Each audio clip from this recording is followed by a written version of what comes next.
Então, pessoal, agora nós iremos para a parte 3 da aula de sinalização celular, onde eu vou falar para vocês sobre os receptores acoplados à proteína G.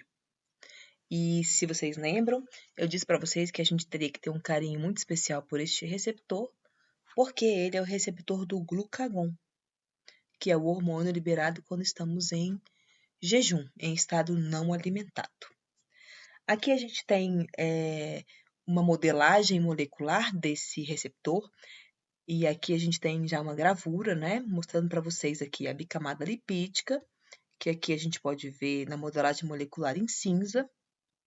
E aqui vocês podem ver que esse receptor, ele passa 7 vezes pela bicamada lipídica. 1, 2, 3, 4, 5, 6, 7 vezes ele passa pela bicamada lipídica. E esses 7 segmentos que está aqui até embaixo, ó, helicoidais, estão aqui na modelagem molecular em verde, tá certo? E então, este pedaço somente, pessoal, esse pedaço em verde que transpassa aqui a bicamada lipídica, este é o receptor, tá certo? E aí, acoplado a este receptor, a gente tem uma proteína que é formada por 3 subunidades, tá certo? Subunidade alfa, subunidade beta e subunidade gama. E aqui vocês olham, então, conseguem ver essas 3 subunidades, a alfa em vermelho, a beta em azul e a gama em...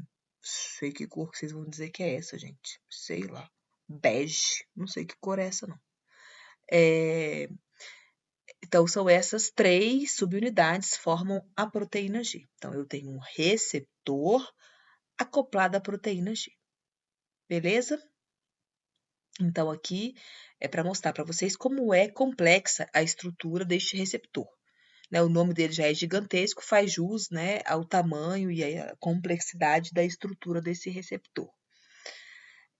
Bom, e quem é a proteína G? Tem esse nome simpático, proteína G, mas o nome dela por extenso é proteína de ligação a nucleotídeo de guanosina. O G vem de guanosina, tá? Então, aqui de novo eu tenho para vocês. Aqui é o meio extracelular, aqui é o citosol. Eu tenho a nossa bicamada lipídica da célula, a bicamada lipídica da célula. Aqui vocês podem ver o receptor, tá? Que tem uma porção para o meio extracelular e uma porção para o meio intracelular. E tem a ideia aqui para vocês daquelas 7 segmentos que passam pela bicamada lipídica. E aqui para o interior da célula, acoplado a este receptor, eu tenho a proteína G, tá certo? E eu reforço, a proteína G, ela tem 3 subunidades, ela é um trímero. A subunidade alfa, a subunidade beta e a subunidade gama.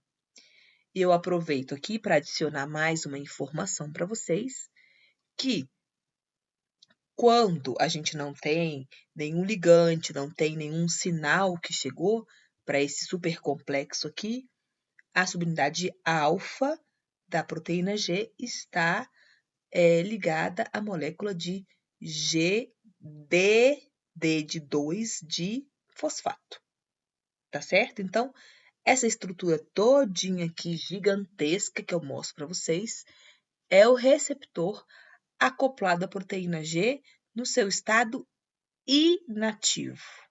Inativo significa dizer que ele não recebeu nenhum ligante. O sinal não chegou até ele. Bom, aqui novamente mostro para vocês. Em cinza seria a bicamada lipídica, a membrana plasmática. Aqui separado eu tenho a proteína receptora, ou receptor, e aí mostrando para vocês aqui essa ideia que ele dá as voltinhas na bicamada lipídica, tem uma porção extracelular e uma porção intracelular. E aqui em destaque eu tenho a proteína G, que é o trímero, e diz aqui, como eu falei para vocês, inativa. Se ela está inativa, eu tenho então a molécula de GD de 2-fosfato. E essa molécula está ligada à subunidade alfa. A proteína G é composta pela subunidade alfa, subunidade beta e subunidade gama. Beleza? Até aqui? Ótimo. Então, a gente tem receptor, proteína G. Bom, como acontece, então, a passagem do sinal? Porque aí a gente vai ver agora como que esse sinal que veio do meio extracelular vai passar para o interior da célula, que é o que interessa para que a célula responda a esse sinal. Então, aqui mostra para vocês em vermelhinho a molécula sinalizadora que chegou até a célula, tem então como receptor o receptor acoplado à proteína G, então ela se liga na porção que está para o lado extracelular. E aí vocês veem aqui que no desenho fica como se fosse piscando, né? Esses tracinhos rosinhas aqui, como se estivesse piscando. Isso é para dizer para a gente que quando o sinal chega e se liga ao receptor, existe uma mudança de conformação. Como eu já expliquei para vocês, estamos falando de proteína, o sinal se liga, tem uma mudança de conformação. Essa mudança de conformação dessa parte intracelular do receptor é sentida pela proteína G. E aí, como consequência, a proteína G muda de conformação. E vejam vocês que essa mudança de conformação faz com que a subunidade alfa, que na sua forma inativa está associada a GDP, faz com que essa subunidade alfa mude de conformação, libere, jogue fora o GDP e coloque para dentro o GTP, T de trifosfato. Então, após a ligação do sinal, o que eu tenho? A mudança de conformação desse receptor.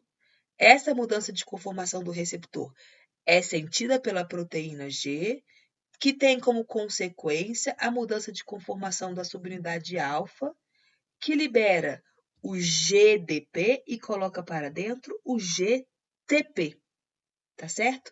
E a subunidade alfa, na presença de GTP, se separa da subunidade beta-gama. E agora, a subunidade alfa com GTP está ativa e a subunidade beta-gama sozinha também está ativa. O que significa dizer que ela está ativa? Significa dizer que aí agora, com certeza, ela vai se ligar ao próximo passo da via e vai passar o sinal adiante.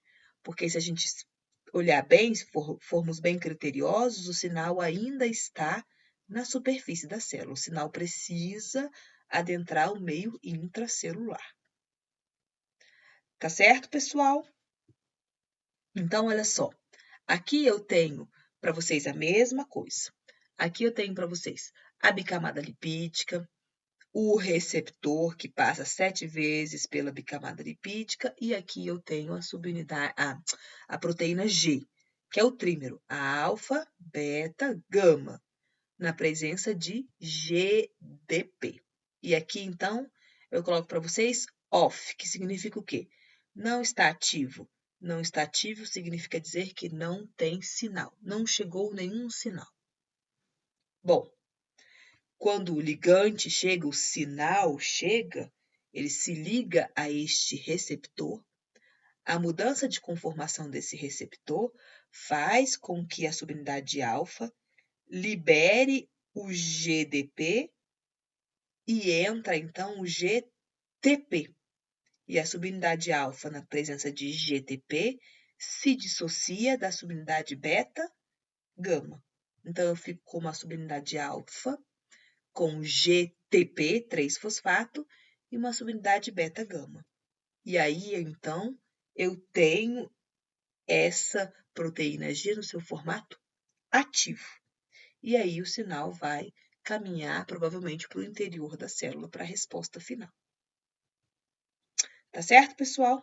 Agora, então, no próximo vídeo, a gente vai dar o exemplo de como é a sinalização do receptor acoplado à proteína G na presença do hormônio glucagon.